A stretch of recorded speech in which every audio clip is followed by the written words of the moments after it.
¿Qué diferencia hay entre esta imagen y esta imagen?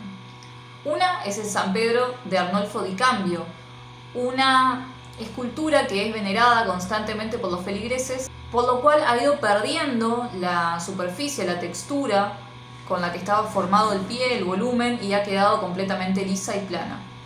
La otra es una escultura funeraria de Víctor Noir que se cree, y hay una leyenda circundante, de que permite la fertilidad de las mujeres. Esta no es la única vez que se han dado estas situaciones de adoración de las figuras, de las imágenes.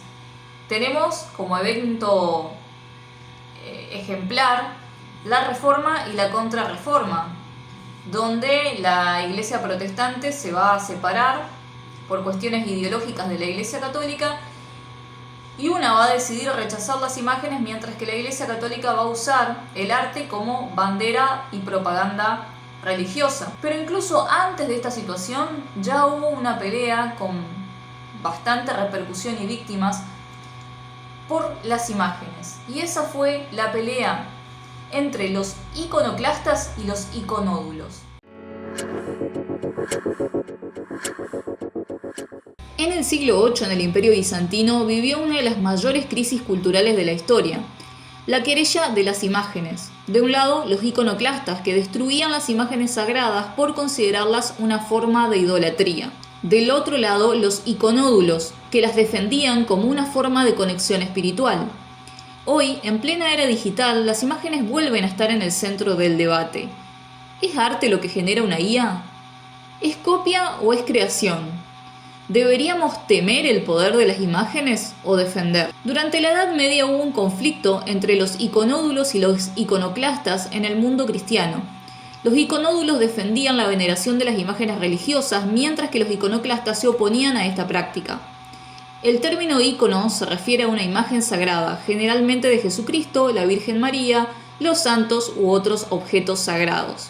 Los iconódulos creían que estas imágenes eran útiles para la adoración y la meditación, y que era una forma legítima de representar la fe cristiana. Sostenían que las imágenes eran una ayuda visual para la oración y que eran una forma de comunicación entre Dios y los creyentes. Los iconoclastas, por otro lado, argumentaban que la veneración de las imágenes era una forma de idolatría, lo que estaba prohibido por la ley de Dios. Por dar un ejemplo, era común por entonces que la gente raspe la pintura de las imágenes de los santos y las ingieran como si fueran medicamentos. Los iconoclastas además creían que las imágenes religiosas eran una amenaza para la pureza de la fe cristiana y que debían ser eliminadas. De hecho, la teoría agustiniana de la época hablaba de que Jesucristo había encarnado para que su imagen no sea adorada. Este conflicto entre iconódulos e iconoclastas alcanzó su punto máximo en el Imperio Bizantino durante los siglos VIII y IX. El emperador bizantino León III comenzó a perseguir a los iconódulos y ordenó la destrucción de muchas imágenes religiosas en todo el imperio.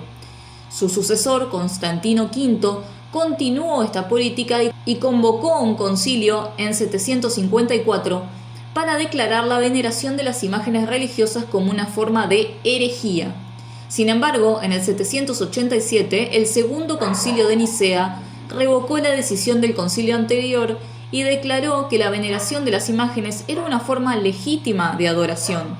Desde entonces, la Iglesia Católica ha defendido la veneración de las imágenes religiosas, mientras que muchas denominaciones protestantes se han opuesto a esta práctica, y en el 1250 el obispo Gerardo Cambrai convoca al sínodo de Arras para condenar a los que ponían en tela de juicio el culto a las imágenes, ya que son la escritura de los analfabetos. El término iconoclasta procede del latín tardío iconoclastes, lo cual significa otra cosa más que rompedor de imágenes. Se entiende por iconoclasía la doctrina y actitud de aquellos que rechazan el culto a las imágenes sagradas. Actualmente el significado del término se ha extendido a la conducta que reprueba cualquier autoridad, modelo o norma sin ceñirse necesariamente a las imágenes religiosas. En este contexto, la iconoclasía no consistió en un mero rechazo, sino en la destrucción de las representaciones sagradas como políticas religiosas adoptadas por el emperador León III. Corría el año 726. El emperador León III conocido por su fuerte carácter y sus ideas reformistas, decidió que ya era suficiente. En las puertas del Palacio Imperial de Constantinopla, la ciudad que hoy llamamos Estambul, había una imagen de Cristo colocada en lo alto de la entrada, un ícono que muchos ciudadanos veneraban a diario al pasar.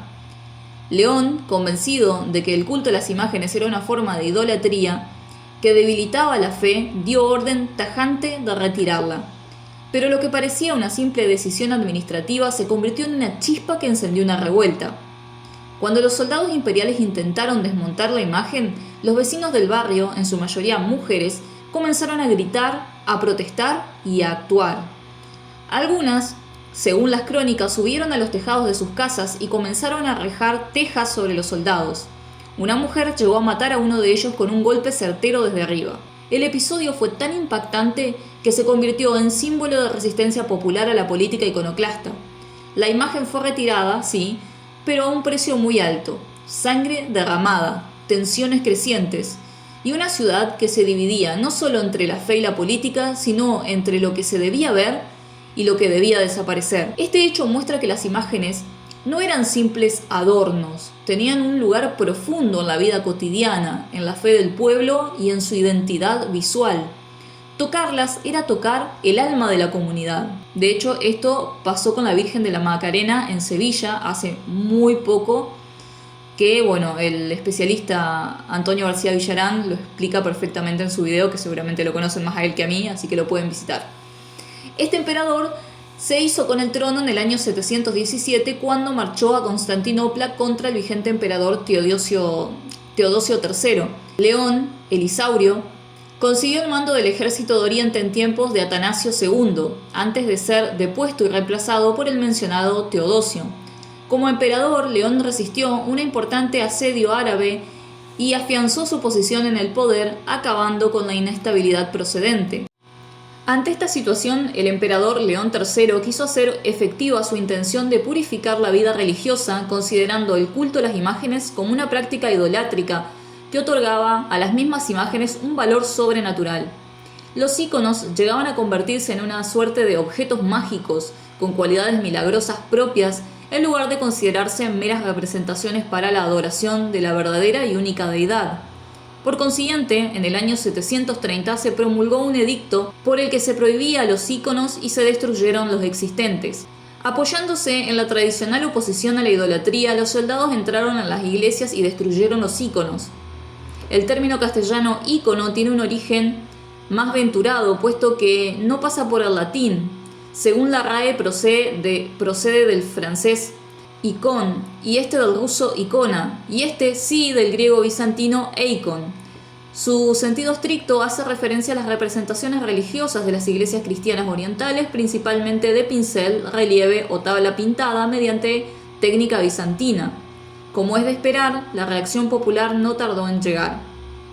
De este modo, se establecieron dos bandos muy marcados: iconoclastas e iconódulos, que defendieron la creación y el uso de representaciones religiosas. Las repercusiones del conflicto no fueron menores, sino que afectaron a las distintas facetas de la sociedad del Imperio bizantino. Se suele destacar las trágicas pérdidas para la historia del arte y la persecución a los adoradores de imágenes. Es importante tener en cuenta los argumentos esgrimidos por los distintos bandos. Lo que se abrió fue un debate en torno al modo adecuado de relacionarse el fiel con el arte, que involucró a teólogos y emperadores. Se planteaba que la representación de Cristo constituía una profanación, pues su figura era estrictamente irrepresentable, dado que es imposible recoger la unión hipostática entre lo humano y lo divino en la persona de Cristo. Es decir, que si se representaba solo su aspecto carnal, se anulaba su condición divina, y si se intentaba simbolizar su realidad celestial, entonces incurría necesariamente en falsificaciones. Los materiales y capacidades humanas no pueden penetrar los misterios de la fe. Los iconódulos defendían que las imágenes santas permitían cumplir los objetivos confesionales de una forma lícita y sana. Argumentaban que la unión hipostática y la representación de Cristo como Dios y hombre no se ve afectada ellas mismas por el arte. Dentro del bando iconódulo destacó Juan Damasceno, que explicó que la representación de la figura humana del Verbo de Dios encarnado no afecta la unión de la duplicidad de naturalezas. El valor del arte sacro residía entonces no en formar ídolos con capacidades milagrosas o en vipilendiar dogmas de fe, sino en materializar los pasajes de las Sagradas Escrituras. El patriarca de Constantinopla, Germán, declaró en sus homilías mariológicas que al ser nosotros de carne estamos impulsados a reforzar por los medios materiales las certezas del alma, lo cual no impedía la adoración a los materiales con los que se confeccionan las representaciones. Esto quiere decir que los íconos no cumplen el objetivo de expresar y comprender los misterios de la fe, sino el de representar materialmente a la fe misma. Otro punto determinante en la argumentación reside en el carácter didáctico y la función divulgadora de las doctrinas cristianas que tienen los íconos sagrados. Las imágenes son meros vehículos para los iconódulos. Las imágenes no son de la misma naturaleza que su prototipo. Hoy, en pleno siglo XXI, estamos frente a un nuevo tipo de imagen. Una imagen que no nace ni del pincel ni de la cámara. Una imagen que ni siquiera parte de lo visible, sino de los datos. Con herramientas de inteligencia artificial como DALL-E, Midjourney o Stable Diffusion, podemos generar imágenes en segundos a partir de palabras. Decimos, una mujer renacentista leyendo bajo la lluvia, y aparece. La máquina lo imagina por nosotros. Y acá surge la pregunta incómoda. ¿Quién está creando? ¿Es arte o es simulacro? ¿Estamos frente a una revolución creativa o frente a una nueva idolatría? Las imágenes generadas por la IA no representan algo que ocurrió, ni siquiera algo que alguien vio. Representan una posibilidad estadística, una apariencia de sentido. El filósofo Jean Baudelaire ya anticipaba en los años 80. Vivimos en la era del simulacro, donde las imágenes no remiten a nada real, sino a otras imágenes. Un reto creado por la IA de una princesa azteca puede parecer histórico, pero no tiene ningún vínculo con la realidad. Es verosímil, no verdadero.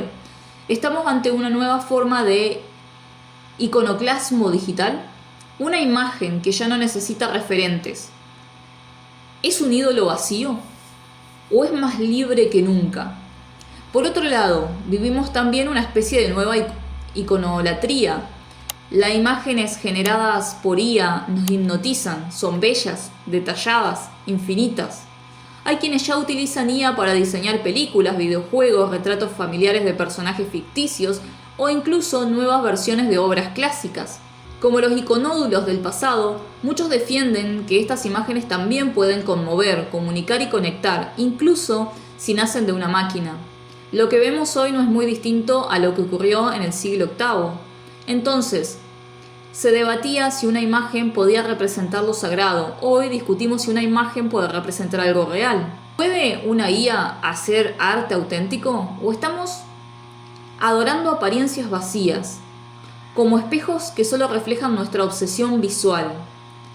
Quizás estamos una vez más frente a una guerra silenciosa entre iconoclastas modernos que denuncian el peligro de la imagen artificial y nuevos iconódulos digitales que celebran su poder liberador. Tal vez la pregunta no sea solo si la imagen es verdadera o falsa, sino qué dice de nosotros que necesitamos crearla, reproducirla, multiplicarla sin fin. En el fondo, cada imagen, humana o artificial, es un reflejo de nuestro deseo de ver más allá. ¿Y vos? ¿De qué lado estás? Gracias por llegar hasta acá. Te agradecería mucho que te suscribas y dejes tu like. También podés apoyar este canal a través de Mercado Pago. Y hasta la próxima historia de arte.